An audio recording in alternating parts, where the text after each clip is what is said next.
Story 1. The Disappearing Girl at Route 57. It was late November when 22-year-old college student Mia Thompson decided to drive home from her university to visit her parents. Her route took her through a stretch of highway known as Route 57, a long, lonely road surrounded by dense woods and no cell phone service for miles. Her friends had warned her that Route 57 had a bad reputation. Strange lights, missing people, and eerie figures seen by drivers were common stories. But Mia didn't believe in such things. As nightfall fog began to roll over the road like thick smoke, the moonlight disappeared, swallowed by the mist. She turned on her high beams, gripping the steering wheel tighter. After 30 minutes, she noticed something strange ahead.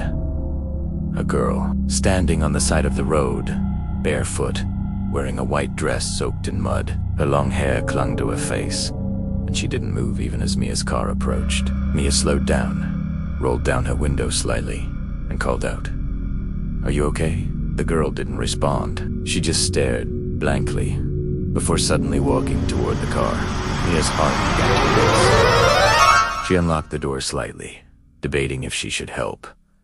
But something felt off. The girl's movements were unnatural, jerky, slow, like she was being pulled by invisible strings. Then Mia saw it. The girl's feet weren't touching the ground. She was floating just inches above it. Terrified, Mia slammed her foot on the accelerator and sped off. For several miles, she didn't look back, but her rearview mirror betrayed her. The girl was now standing in the middle of the road again, staring at her car from behind, though she should have been miles away. When Mia finally reached the next gas station, she burst inside, trembling. The old cashier looked at her pale face and sighed. "You saw her, didn't you?" he said, quietly. "That girl's been dead for 30 years, killed right there on Route 57. Everyone who drives that road alone sees her eventually, and if you ever stop completely, she gets in a car." Mia never drove that route again, but sometimes, when she parks alone at night, she swears she sees muddy footprints near her car door, small, barefoot ones. Story 2. The House That Whispers Your Name. In 1999, a young couple, David and Clara, bought an old Victorian house in a quiet rural town in Maine. The house was cheap, suspiciously cheap, but they were newly married and desperate to start their life together. The previous owners had vanished mysteriously, leaving most of their belongings behind. The first few days were peaceful, but soon, small things began happening. Doors would be open that they had shut. The old grandfather clock downstairs would chime randomly, even though it had no working batteries. One night, David woke up at 2:47 a.m. to a soft whisper near his ear. "David." He turned quickly, thinking Clara was talking in her sleep. But she was fast asleep, facing the other direction. He dismissed it as a dream. But the next night, the same thing happened.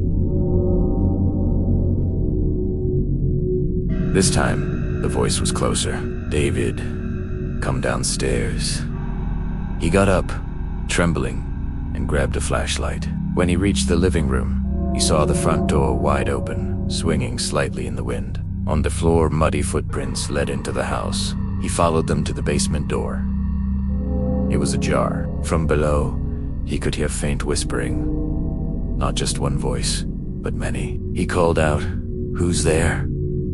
And the whispering instantly stopped. The silence that followed was so thick, it hurt his ears. Suddenly, a loud bang echoed from the basement. He ran upstairs and locked the door behind him. Clara woke up screaming moments later.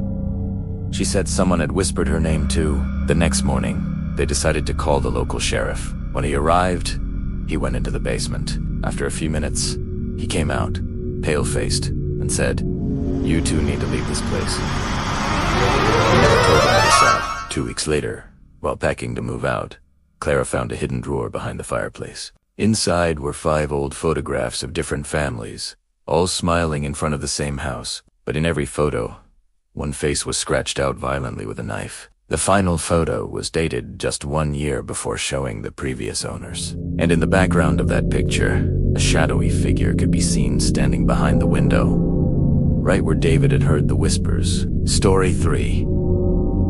The Man in the Mirror. When Ethan Cole was a kid, His grandmother always told him never to look into mirrors after midnight. "That's when the other side looks back," she would say. He laughed at the superstition until one night he found out why. At 16, Ethan lived in a small farmhouse with his mom. His father had passed away a few years earlier, and since then, strange things had started happening. Lights flickering, cold spots, the faint smell of smoke. One night, his mom left for work, and he stayed home watching TV. Around midnight, he went to the bathroom to brush his teeth. As he looked into the mirror, his reflection blinked, but he didn't. He froze. His reflection smiled faintly, while his real face stayed still. Then, slowly, the reflection began moving on its own, turning its head, tilting.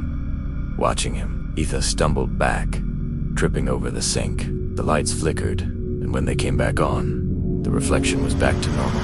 He tried to tell himself he was just exhausted, but the next few nights, the same thing happened. Sometimes the reflection would appear seconds later than his actual movement. Other times, it would smile when he wasn't. Finally, one night, he decided to record it. He set up his phone, facing the mirror at exactly 12:03 a.m. When he replayed the footage, his blood went cold. In the video, after he left the bathroom, his reflection didn't move. It stayed standing there, staring at the camera. And then, slowly, it walked away in the opposite direction. The next day, Ethan smashed every mirror in the house. But at night, he could still hear faint tapping, as if someone were trying to get out from behind the glass. Years later, when he sold the house, the new owners renovated the bathroom. Behind the old mirror, they found deep scratches carved into the wall. Words written backward, readable only in reflection.